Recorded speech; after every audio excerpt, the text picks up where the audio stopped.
হঠাৎ একদিন একটা ছেলে তার মাকে বলল, মা, আমি তোমার দুধের ঋণ শোধ করতে চাই, তুমি আমার থেকে কি চাও বলো।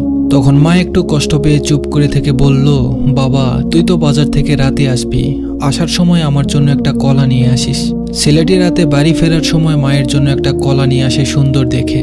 তখন মাকে সেই কলাটি দিয়ে বলে, নাও মা, এই যে তোমার কলা। তখন মা বলে, না বাবা, কলাটি তোর কাছেই রাখ, আমি যখন চাইবো তখন আমাকে দিস। আর হ্যাঁ, রাতে ঘুমানোর সময় কলাটি বুকে নিয়ে ঘুমাবি। তখন ছেলেটি বুকের উপর কলা রেখে ঘুমিয়ে পড়ে। সকালবেলা মা যখন কলাটি চায় তখন ছেলেটি বলে, মা, আমি তো কলাটি বুকের উপর রেখে ঘুমিয়ে পড়েছিলাম, আমার পিঠের নিচে পড়ে কলাটি চ্যাপ্টা হয়ে গেছে।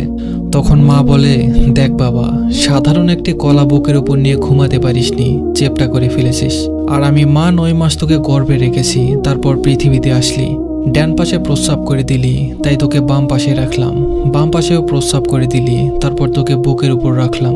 বুকের উপরও প্রস্রাব করে দিলি, আমি মা নিজেই ভেজা জায়গায় শুয়ে তোকে শুকনো জায়গায় রাখলাম। কই, আমি তো তোকে চ্যাপ্টা করে ফেলিনি।